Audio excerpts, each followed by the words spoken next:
Have you ever shared something personal only to wish you hadn't? As we grow older, the value of privacy becomes clearer.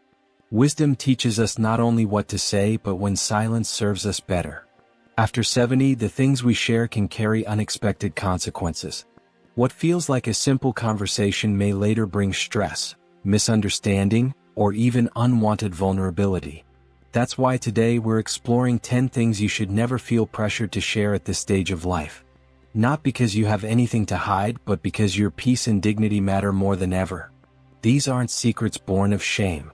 They're quiet boundaries shaped by experience and self-respect. And whether you're naturally open or more private, you may find that some things are best kept close to your heart. Because choosing what not to say is a sign of wisdom, not distance. It means you've learned to protect your inner world. So stay with me. By the end of this video, you might see your daily conversations in a new light and find the courage to set boundaries you didn't know you needed. Let's begin. Number 1. Your deepest spiritual or existential beliefs, with those who won't understand. As we grow older, many of us begin to reflect more often, and more deeply, on life's biggest questions. We think about meaning, purpose, what it all adds up to. For some, it's a time of renewed faith. For others, quiet questioning. And for many, it's a blend of both, rich, evolving, and deeply personal. In this stage of life, your inner world may feel more vivid than ever. And with that comes a desire to share, to speak about your beliefs, your hopes for what comes next, your reflections on what has been. But here's where wisdom gently whispers, share these sacred truths selectively. Because your spiritual or existential beliefs, whatever they may be, are not up for debate. They don't need to be challenged, questioned, or corrected by those who haven't walked in your shoes or earned your trust. Sometimes, when we speak openly about our beliefs with people who aren't open-minded or emotionally mature, we find ourselves met not with compassion, but with confusion, criticism, or condescension. They might dismiss your reflections, or try to fix your doubts, or worse, turn something sacred into something small.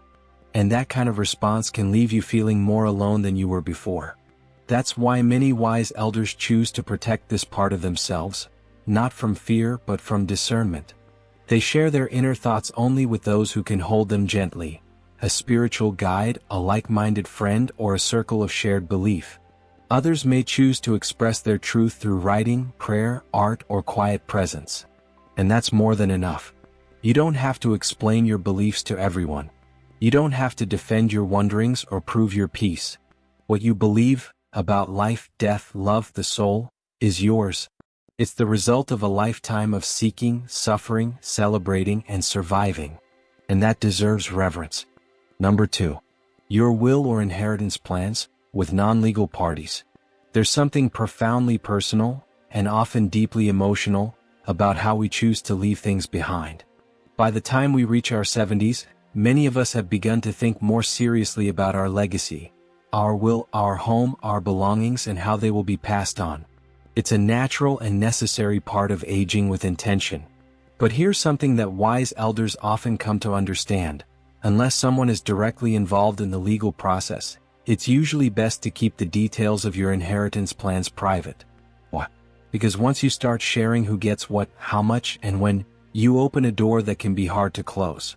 Expectations begin to form. Comparisons take root.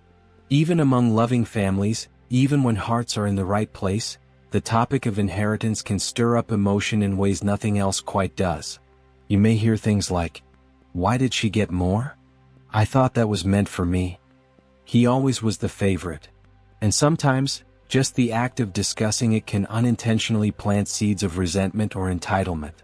What begins as a moment of transparency can turn into years of confusion or conflict, especially if your plans change later on. And they might change. Life evolves. Circumstances shift. You may revise your will, rethink a decision, or encounter new insights about what truly matters. But when you've already spoken those decisions aloud, without the protection of legal context, altering them can feel like betrayal to the people who expected one outcome and now face another. That's why people who age with clarity and care often handle these matters quietly and intentionally.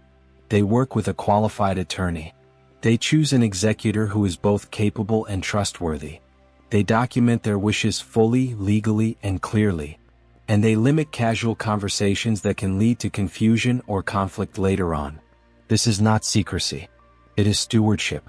It's about guarding not just your belongings, but the spirit in which they're passed on. It's about protecting your family from future pain. It's about ensuring your legacy reflects your heart, not the reactions or assumptions of others. When you prioritize clarity and legal protection over wide-open discussion, you're not withholding, you're protecting. You're honoring your journey, your relationships, and the peace you've worked so hard to cultivate. Because your legacy is not just what you give, it's how you give it. If you've made it this far and this message feels meaningful to you, I invite you to write number 2 in the comments below. It's a quiet way to say, I understand and I'm thinking more carefully about my own legacy. And if you haven't subscribed yet, I hope you'll join our thoughtful community. Just click subscribe and turn on the bell so you don't miss videos like this, made to support, guide, and honor you through every chapter of life. Number 3. Your detailed financial status.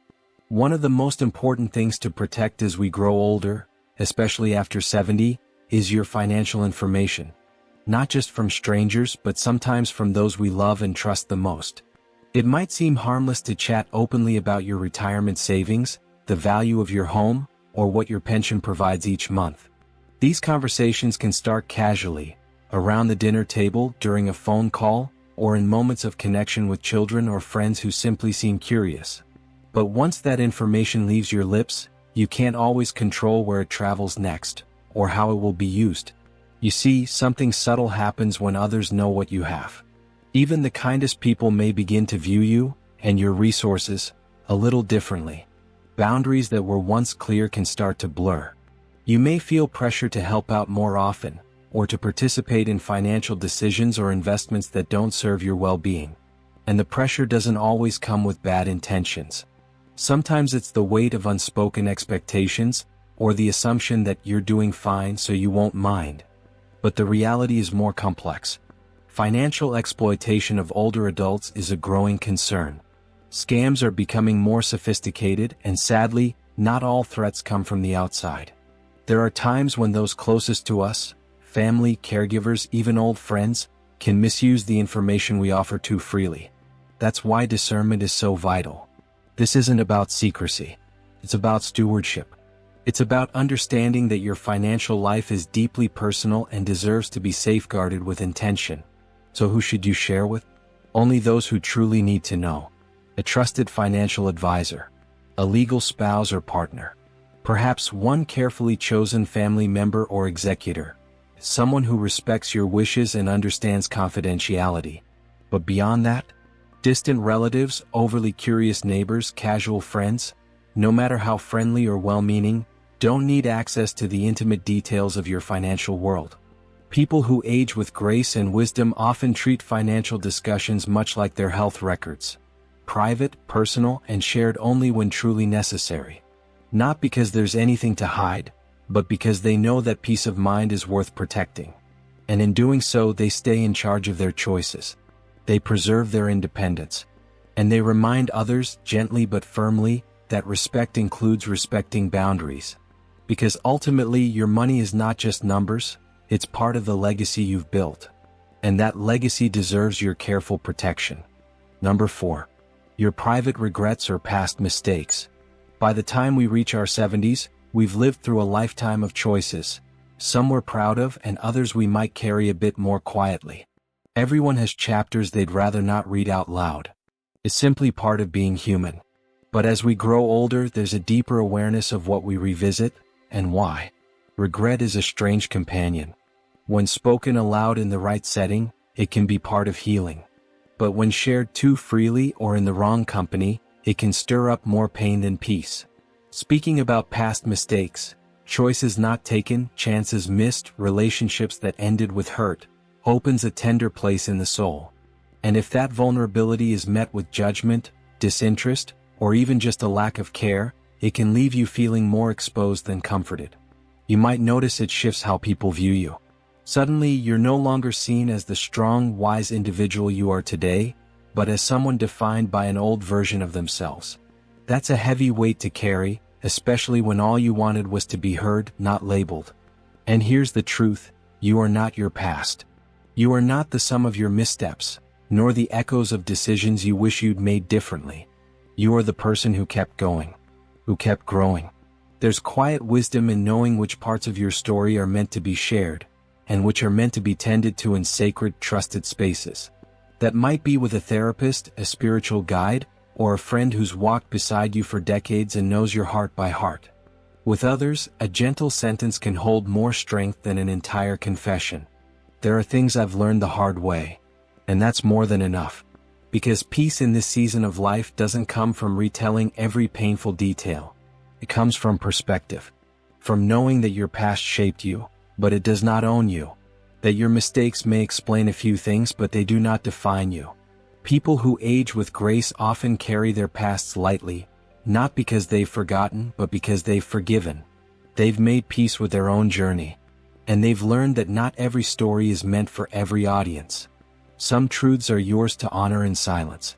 If this point touched something in you, let me know you're still with me. Just write number 4 in the comments. I'd love to hear from you. And if you're finding value in these insights, don't forget to subscribe and tap the bell icon so you never miss a new video. We're building a gentle, thoughtful community here, and I'm honored you're part of it. Number 5. Your personal medical history, especially in casual settings. As we get older, health naturally becomes a more present part of our daily lives. Doctor visits, new medications, changing energy levels, it all becomes part of the rhythm of life. And because it's so real and constant, it's easy to speak about it openly. Sometimes, without even realizing it, we begin sharing intimate details of our health in everyday conversations. But once you reach 70, it's worth taking a gentle pause before diving into those details, especially in casual or non-intimate settings. This isn't because your medical story isn't important. It is. It's a testament to your resilience, your strength, and your journey. But how and where you share it can shape how others perceive you, and more importantly, how they treat you. When every diagnosis, surgery, or symptom becomes part of casual conversation, it can unintentionally invite others to see you only through the lens of your ailments. Suddenly, you may find yourself being treated with unnecessary caution, pity, or assumptions. She's not as sharp anymore. He probably shouldn't travel alone. Maybe it's time they moved into assisted living. And once you're placed in that mental category, fragile, in decline, less capable, it's incredibly hard to shift the narrative back. There's also an emotional cost to consider. Retelling your health challenges over and over can keep your mind anchored in fear or limitation. It can reinforce an identity rooted in illness, rather than in the whole, vibrant person you are. And when that vulnerability is shared with people who aren't close, acquaintances, distant relatives, or even nosy neighbors, it can open the door to unsolicited advice, awkward comments, or quiet judgment you never asked for. You might hear things like, "Are you sure you should be driving?" Or, "Maybe you shouldn't live alone anymore." Spoken by someone who doesn't know the fullness of your life or the depth of your capability. That's why wise aging often means sharing selectively. Speak openly, yes, but with those who've earned the right to hear your story, trusted family members, close friends, or healthcare professionals. And of course, those who are walking a similar road, because mutual understanding can be healing. With others, a simple response can carry great dignity. "I'm managing a few things, but I'm doing just fine." That's enough. And it's true. This isn't about hiding. It's about preserving your autonomy. It's about protecting how you're perceived and giving yourself room to be seen not just as someone who's aging, but as someone who's living. Because aging gracefully isn't just about how you look or feel, it's about how you own your story. People who age with wisdom know when to speak, and when to hold their truths gently like treasured keepsakes. Your story is yours to tell. But not everyone needs to hear every chapter. Number 6. Your emotional vulnerabilities with untrustworthy people. There's a quiet kind of strength that comes with age. It's not loud or showy, but it's steady and it's hard-earned. It's the strength of knowing when to open your heart, and when to gently keep it guarded. After 70, emotional clarity becomes more than just helpful, it becomes essential. You've lived long enough to know, not every listening ear is a trustworthy one. And while it's healthy, important even, to talk about your feelings, who you share them with matters more than ever. Sometimes a person seems warm on the surface. They smile. They nod. They ask how you're doing with what feels like genuine interest. But behind that interest there may be something less kind, something careless or even calculating. Later you might hear your private worries passed around in whispers. Or worse, you may discover that your honesty has been twisted into something else. Used against you, used to manipulate, or used to shape a version of you that feels unfair and unrecognizable. Maybe you shared that you've been feeling lonely. Maybe you admitted you're scared of losing your independence. Or that a certain family situation has been weighing on your heart. These are not small things. They are sacred truths. And if they fall into the wrong hands, they can be misunderstood, or used to label you as fragile, unstable, or incapable. But here's what wise souls come to understand. Vulnerability isn't about telling everyone everything. It's about learning who is safe, who is consistent, who listens without agenda, who holds your words gently and keeps them tucked where they belong, close, quiet, and respected. There's no rush to open up. It's okay to test the waters. Share a little. Watch how they respond. And if someone has already shown you that they gossip, that they twist your words, that they turn your pain into power for themselves, you owe them nothing more. Your emotional well-being isn't their business. By this stage in life, your heart has already weathered storms and held great joys. It has earned the right to be protected, not exposed for sport or story. When you become more discerning with your openness, you create room for real connection, the kind built on trust, respect, and quiet care. And you'll find that sharing your truth with the right person, even just one, can be more healing than scattering it among many. If this message spoke to you today, I invite you to write number 6 in the comments below. It's a simple way of saying, I'm learning to protect what matters most. And if you're finding these reflections meaningful, I hope you'll subscribe and tap the bell icon so you'll be gently reminded when we post the next piece in this series. We're building something heartfelt here. And I'm so grateful you're a part of it. Number 7. Your plans to move, downsize, or change your living situation. In your 70s and beyond, the idea of changing where, or how, you live becomes more than just a practical decision. It's deeply personal. It's about comfort, identity, freedom, and sometimes legacy. You might be thinking of moving closer to family, or downsizing to something simpler. Or perhaps you're exploring the idea of a retirement community that better suits your needs now. But here's the truth. When you share these thoughts too early and with too many people, you may invite a wave of pressure before you're ready to handle it. What began as a quiet idea, maybe I'll sell the house next year, can quickly become the subject of everyone else's opinions. Family might urge you to act sooner. Friends might start treating you like you're already packing your bags. And someone, however well-intentioned, might even begin making plans for you instead of with you. The moment you speak aloud a change this significant, it's human nature for others to project. You don't want to live that far away. You'll regret giving up that house.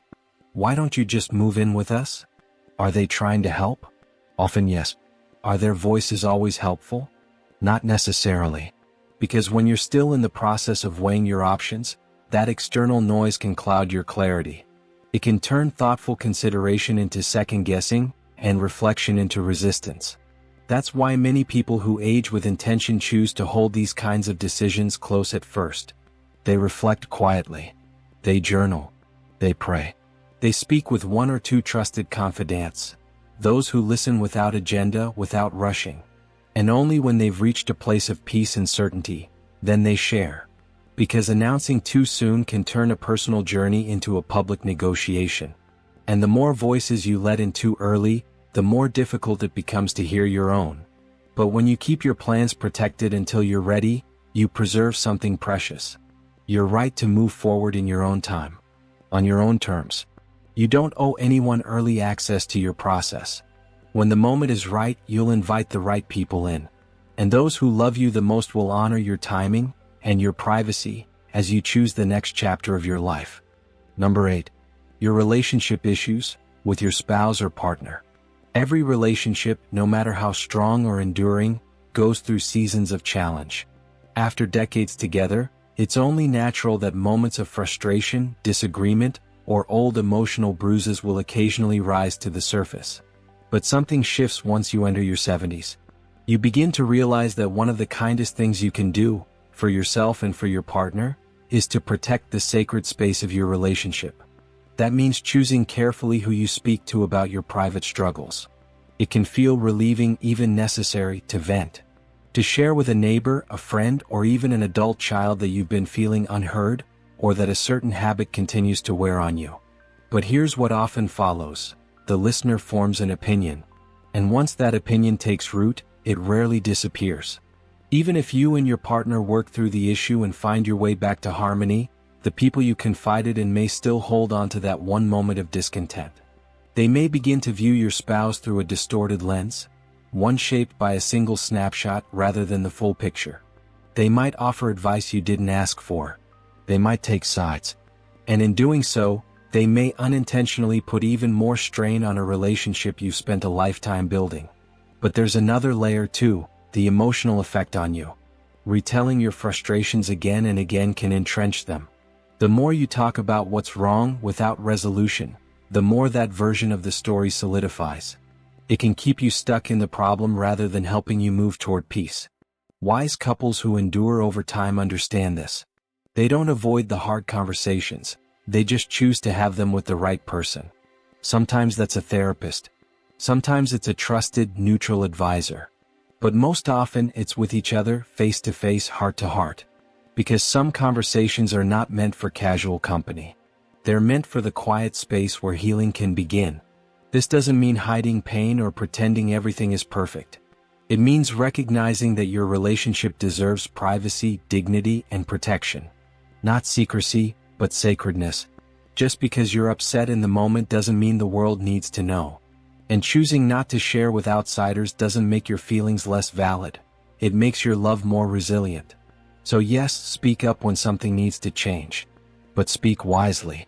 Protect your bond from the noise outside and give your relationship the respect of being worked through in the place where it matters most, between the two people living it. If this reflection felt meaningful to you, just type number 8 in the comments below. I'd love to know you're here and thinking deeply about your connections. And if you haven't yet, I invite you to subscribe and turn on notifications.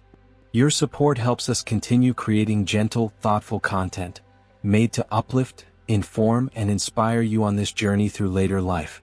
Number 9. Your views on your adult children's choices. No matter how old your children are, whether they're 40, 50, or even 60, you never stop being a parent. You still care. You still notice. And sometimes you still worry. You may see them making decisions you wouldn't make, about how they raise their children, handle their money, choose their partners, or live their lives. And it's only natural to want what's best for them. You want to protect them. You want to offer your hard-earned wisdom. But here's the delicate truth. After 70, one of the greatest signs of emotional maturity is knowing when to hold your tongue. Especially when it comes to opinions about your adult children's lives, and especially when those opinions are shared with others. What you intend as loving concern might be received as judgment. What you offer as insight might sound like disapproval. And when those thoughts, shared in passing with a friend, a sibling, or a neighbor, somehow make their way back to your child, the damage can be lasting. You might say something like, "I just don't understand why Michael quit that job." Or, "I wish Lisa would raise the kids with more structure." It may feel harmless. It may even feel honest. But once spoken, those words live on, in someone else's mind and potentially in the way they now view your child. Worse, if your child hears those words from someone else instead of directly from you, trust can break in an instant. And repairing that rift, at this stage of life, can be especially painful. That's why people who maintain close, healthy relationships with their grown children tend to practice a quiet kind of wisdom. They resist the urge to comment on every decision. They wait until their guidance is invited, not inserted. And when the time is right, they speak with gentleness, not frustration. This doesn't mean you stop caring. It means you start trusting. Trusting that your children are on their own path. Trusting that life will teach them what it needs to in its own time. And trusting that your steady presence, Your quiet encouragement and your respectful silence often speak far louder than unsolicited advice. Your wisdom still matters. In fact, it matters deeply. But when it's shared at the right moment, with tenderness and humility, it lands with love, not resistance. And in the long run, that kind of respect builds the kind of relationship that lasts. Number 10. Your passwords, PINs, or important access information. As we move into our 70s and beyond, something becomes increasingly clear. Security is not just about technology, it's about trust. In today's world, where so much of our financial and personal life is managed online, safeguarding sensitive information becomes a vital part of protecting our independence. You might feel it's harmless to share a password with a family member or neighbor, perhaps to help reset your email, access an account, or take care of something in a pinch. But what often starts as convenience can quickly become exposure. Once that information leaves your hands, you can't always control where it ends up or how it's used. Even the kindest people can make mistakes. Sometimes it's a misunderstanding. Other times, sadly, it's misuse, intentional or not. Elder fraud is real. And it doesn't always come from strangers. It can come from a relative who feels entitled, or a friend going through financial stress. And often it's not malicious, it's simply careless. Someone passes along your access details thinking they're helping. But suddenly your privacy is compromised. That's why the wisest approach is both practical and protective. Keep your passwords, PINs, and critical account access stored securely, not in a notebook on the counter, not in a message thread, and certainly not in casual conversations. If someone truly needs access, such as a spouse, power of attorney, or trusted representative, set it up legally and thoughtfully. That might include appointing a durable power of attorney with clear boundaries, using secure password managers with emergency access features, creating written documentation stored in a safe or with your attorney. Because the goal isn't secrecy, it's structure, it's preparation, it's clarity, it's ensuring that you remain in control, not just today but in the future as well. People who maintain their autonomy later in life often share one key trait: they've planned ahead. They've built a framework for protection. And they've learned that not everyone needs keys to their most private information. There's nothing overly cautious about protecting your digital life. It's a form of dignity. It's an act of self-respect. And it allows you to move through your days with greater peace of mind, knowing your personal world is still yours to manage. So no, you're not being guarded. You're being wise. And in this chapter of life, that wisdom is not just valuable. It's essential. Final thoughts. As we grow older, we often learn that what we choose not to say can be just as powerful as what we do. Each of these 10 things we've explored today isn't about secrecy. They're about self-respect, peace of mind, and wisdom earned through experience. They are quiet boundaries, built not from fear but from love. Love for your well-being. Love for your relationships. Love for your hard-won independence. Because at this stage of life, your energy is sacred. Your story is sacred. And your voice is still yours to use, carefully, intentionally, and with grace. So wherever you are in your journey, whether you're still learning to protect your space or have already drawn your lines with care, I hope this video has reminded you that your peace matters. And your wisdom is not just valid, it's vital. If this video spoke to you in any way, I'd truly love to hear from you. Let me know in the comments which point resonated most, or simply type, "Still here," to let me know you're part of this thoughtful community. And if you haven't yet subscribed, I gently invite you to do so now. Click subscribe and tap the bell icon so you won't miss the next message crafted with care, just for you. This channel is a place for reflection, encouragement, and quiet strength. Thank you for being here. Thank you for being you. Until next time, stay wise, stay kind, and take gentle care of yourself.